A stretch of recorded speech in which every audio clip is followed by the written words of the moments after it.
Good morning.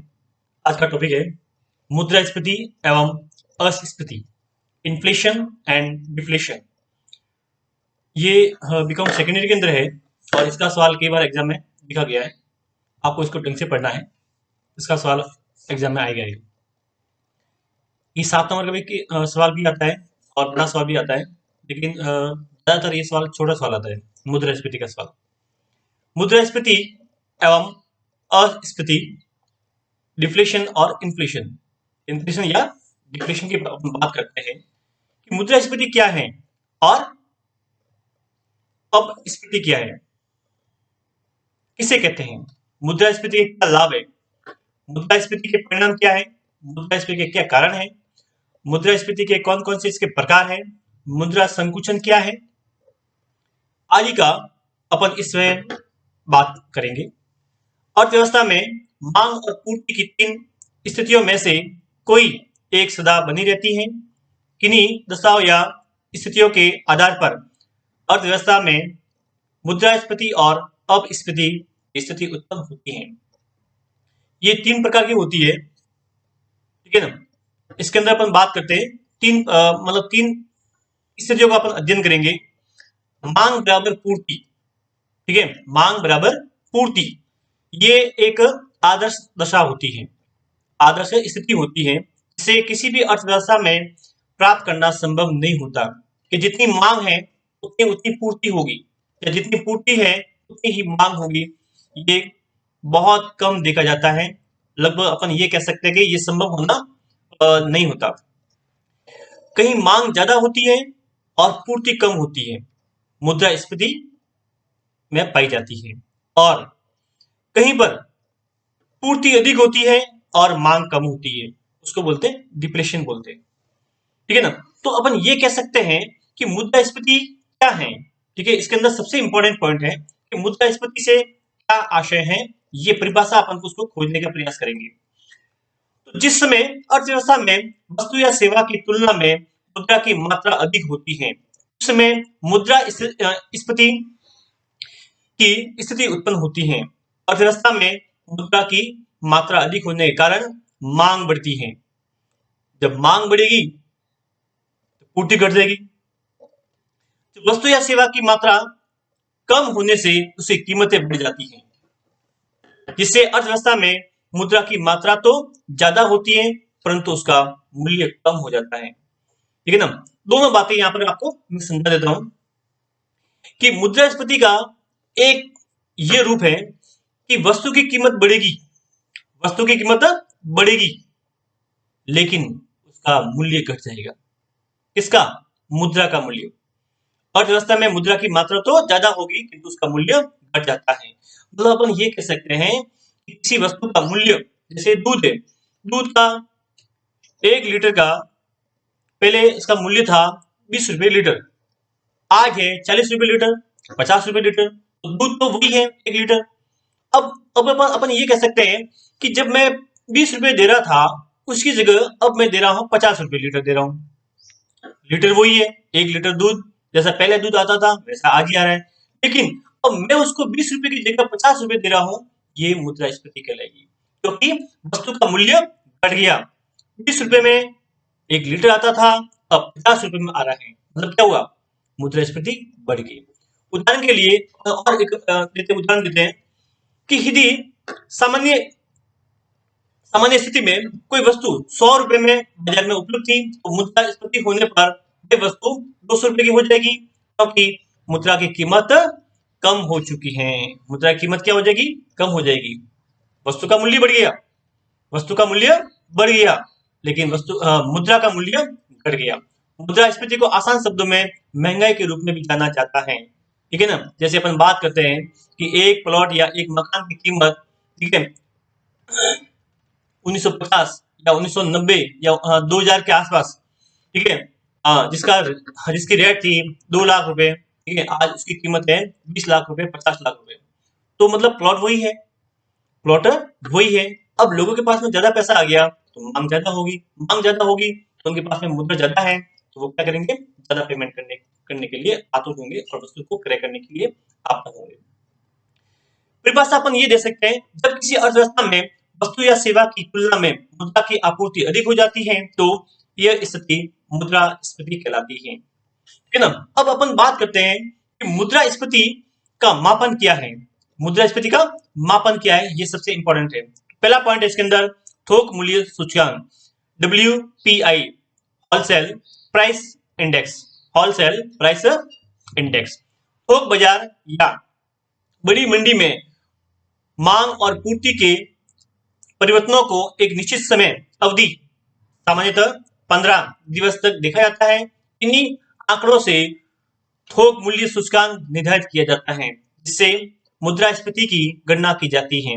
इसमें सूचकांक में पूंजीगत वस्तु रखा जाता है, जैसे स्टील, तेल, पेट्रोल, सीमेंट आदि। भारत इसी सूचकांकों के आधार पर मुद्रास्फीति की गणना करता है। इसके अंदर इंपॉर्टेंट है, ये आपको इसमें ध्यान रखना है। दूसरा पॉइंट है उपभोक्ता मूल्य सूचकांक CPI, कंज्यूमर प्राइस इंडेक्स। उपभोक्ता मूल्य सूचकांक में उपभोक्ता को मिलने वाली वस्तुओं और सेवाओं की कीमतों को एक निश्चित समय अवधि, 2 माह, सामान्यतः इसमें देखा गया है 2 माह तक देखा जाता है। इस सूचकांक में खाद्य सामग्री एवं सेवाएं जैसे आटा, कपड़े, मनोरंजन के साधन, शिक्षा, स्वास्थ्य आदि की रखी जाती है। विश्व के कई देश इस सूचकांक के माध्यम से भी मुद्रास्फीति का मापन करते हैं। ठीक है ना। तो ये अलग अलग मैंने आपको 2 तरीके उसमें बताया है। ठीक है ना। एक तो होलसेल प्राइस, ठीक है, होलसेल इंडेक्स प्राइस, और एक है कंज्यूमर प्राइस। ठीक है, WAP और CPI। ठीक है ना। तो ये इसके अंदर स्थिति है। अब अपन बात करते हैं कि मुद्रास्फीति की स्थितियां क्या है। मुद्रास्फीति की कौन सी ज्यादा मतलब अच्छी है, कौन सी ज्यादा खराब है, कौन सी इसकी स्थिति इसमें बताई है। तो अपन इसमें बात करते हैं कि मुद्रास्फीति, ठीक है, हाँ, 4 प्रकार से बांटी गई है। पहला इसके अंदर इसमें बताया गया है, हाँ, घसीटती मुद्रास्फीति, रहती हुई, ठीक है, जो 3% से कम होती है। ठीक है, ये नियंत्रण की स्थिति में अपन उसमें कह सकते हैं कि मुद्रा की कीमतें हैं धीरे धीरे धीरे बढ़ती है, 3% तक, 3% तक बढ़ती है, मतलब रहती हुई चल रही है। ठीक है, मतलब धीरे धीरे धीरे वस्तु का मूल्य, ठीक है, या सेवा का मूल्य बढ़ेगा। दूसरा है चलती हुई, जो 3 से लेकर 5% तक होती है, उसको भी अपन नियंत्रण कर सकते हैं। ठीक है ना, उसको अपन क्या कर सकते हैं, नियंत्रण में कर सकते हैं। ठीक है ना। लेकिन अब एक उसको जो तीसरी अवस्था है, दौड़ती हुई मुद्रास्फीति, जो 5% से लेकर 10% तक बढ़ जाती है। जैसे किसी वस्तु का मूल्य 100 रुपया है, तो उसका सीधा 5% से बढ़कर 10% उसका मूल्य बढ़ जाएगा। तो ये चिंता का विषय है। ठीक है ना, ये चिंता का विषय बनता है। और जो लास्ट में है अति मुद्रास्फीति का बात करते हैं, तो 10% से ज्यादा होती है। वह, हाँ, जो व्यवस्था है, अर्थव्यवस्था है, वह संकटकालीन अर्थव्यवस्था मानी जाती है। वर्ष 1990 के दौरान भारत में मुद्रास्फीति लगभग 16% से अधिक हो गई थी। 16% से अधिक हो गई थी। ये सबसे बड़ी चिंता की जनक बात थी कि अपन बात करते हैं कि हालांकि मुद्रास्फीति का जो उसमें बताया 4 उसमें पॉइंट बताए हैं, तो सबसे बढ़िया है अपन ये बात करते हैं कि जो घसीटती हुई, चलती हुई मुद्रास्फीति को अपन कंट्रोल कर सकते हैं। और ये अर्थव्यवस्था, ठीक है, ये मुद्रास्फीति अर्थव्यवस्था के लिए ज्यादा अच्छी होती है, नियंत्रण में होती है, और अपन उसको कंट्रोल भी कर सकते हैं। और ये देश के लिए अच्छा भी होता है, अर्थव्यवस्था के लिए अच्छा भी होता है। अब है मुद्रास्फीति के प्रभाव क्या है, ये सबसे इंपॉर्टेंट चीज है। अर्थव्यवस्था में मुद्रास्फीति के नकारात्मक और कुछ सकारात्मक प्रभाव देखने को मिलते हैं। पहला पॉइंट है मांग ज्यादा का अधिक होना, मांग ज्यादा बढ़ जाएगी। ठीक है ना, किसी वस्तु की यदि मुद्रास्फीति होगी तो मांग ज्यादा होगी, लोगों के पास पैसा ज्यादा आएगा, तो उसके लोग ज्यादा मांग करेंगे। जैसे अभी अपन बात करते हैं, लॉकडाउन हुआ, ठीक है, नोटबंदी हुई, तो लोगों के पास पैसा था, लोगों ने कम खर्चे करने की कोशिश की। ठीक है, तो उसमें उनकी मांग, हाँ, बाजार डाउन हो गया। अब लोगों के पास ज्यादा पैसा आएगा तो लोग ज्यादा ज्यादा वस्तु खरीदेंगे, जिससे मुद्रास्फीति बढ़ने की संभावना होती है। दूसरा पॉइंट है महंगाई बढ़ना। और महंगाई बढ़ना ही मुद्रास्फीति का कारण इसमें नहीं होता। महंगाई बढ़ने के कई कारण हो सकते हैं। अभी अभी ये बात करते हैं कि महंगाई जब बढ़ेगी लोगों के पास पैसा आएगा तो सभी लोग वस्तुओं का क्रय विक्रय करना चाहेंगे। नेक्स्ट पॉइंट है मुद्रा मूल्य में गिरावट आना। मुद्रा के मूल्य में गिरावट आती है तभी भी मुद्रास्फीति बढ़ती है।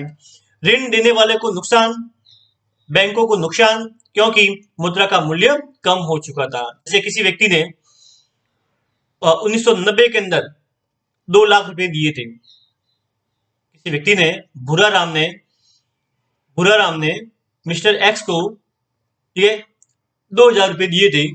आज 2021 के अंदर वो 2000 रुपए देगा तो उसका मूल्य काफी कम हो चुका होगा, ठीक है ना। ये मुद्रास्फीति का सबसे बड़ा नुकसान है। जमाखोरों को फायदा, ये भी इसके अंदर फायदा उठाते हैं, फिर पैसा लेंगे, माल उसको लाएंगे और उसको अधिक से अधिक मूल्य में बेचेंगे तो उनको फायदा होगा। उत्पादन, रोजगार के अवसर पैदा होंगे क्योंकि अर्थव्यवस्था में मांग बढ़ी हुई है। जब मांग बढ़ती है तब बाजार के अंदर खुशहाली आती है, सबको इसमें फायदा होता है, रोजगार बढ़ता है। रोजगार बढ़ेगा, क्यों बढ़ेगा? क्योंकि माल बिक रहा है। माल बिक रहा है क्यों मिलेगा? बाजार के अंदर मांग है, ठीक है। तो सबको रोजगार मिलेगा, दुकान वालों को भी ये फायदा होगा, अर्थव्यवस्था में ग्राहकों को भी इसमें फायदा होगा क्योंकि उनकी भी रोजगार जो उपभोक्ता होंगे उनको भी अच्छी सैलरी मिलेगी, उनकी भी मजदूरी अच्छी होगी, वो भी काम करेंगे, उनको भी ज्यादा पैसे उनके पास आएंगे तो उनको भी ज्यादा इसमें फायदे को देखने को मिलता है। अर्थशास्त्री एक फिलिप्स द्वारा दिए गए सिद्धांत के अनुसार महंगाई और बेरोजगारी के बीच एक उल्टा रिश्ता है, अर्थात यदि महंगाई बढ़ती है तो बेरोजगारी कम होती है, महंगाई बढ़ेगी तो बेरोजगारी कम होती है और महंगाई कम होने से बेरोजगारी बढ़ती है। महंगाई कम होगी, महंगाई कम होने से क्या होगा? और बेरोजगारी बढ़ेगी।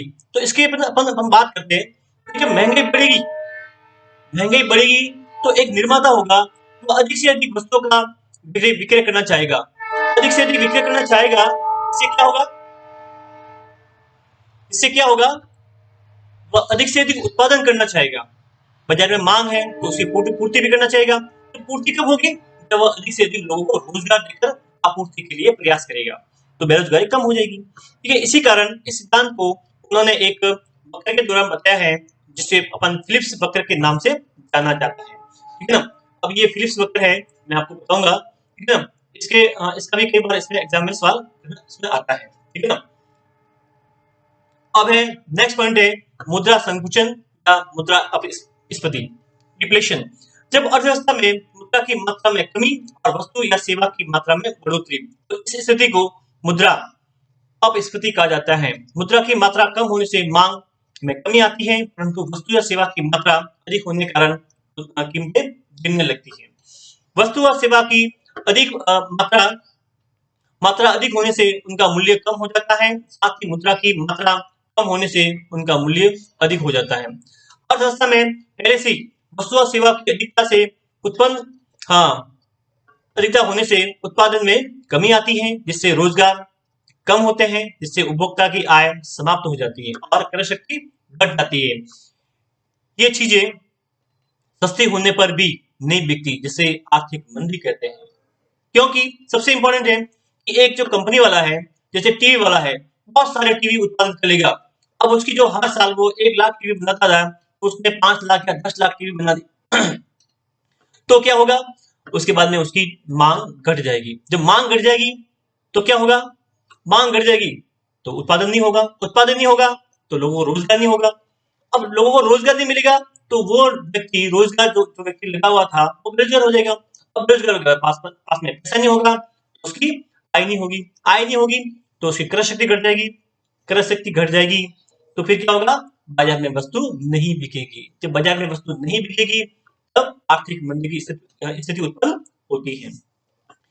आर्थिक मंदी मुद्रास्फीति से ज्यादा भयानक होती है क्योंकि इससे चीजें सस्ती, जितनी सस्ती होती है उतनी क्रय शक्ति घट जाती है।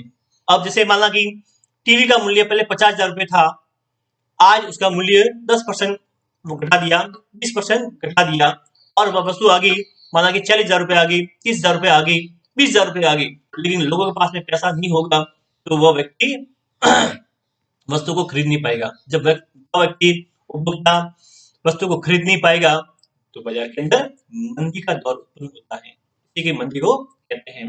मुद्रास्फीति ज्यादा, अभी मैंने आपको बताया, मुद्रास्फीति से ज्यादा भयानक होती है क्या?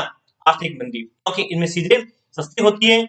हाँ, उतनी भी क्रय शक्ति घट जाती है। क्रय शक्ति घटने से बाजार में तरलता भी कम हो जाती है, जिससे उत्पादन भी कम हो जाता है और पुनः मंदी आती है। यह एक चक्रीय क्रम में चलती रहे, एक साइकिल है, ये चलती रहती है। अब बात करते हैं परिभाषा की।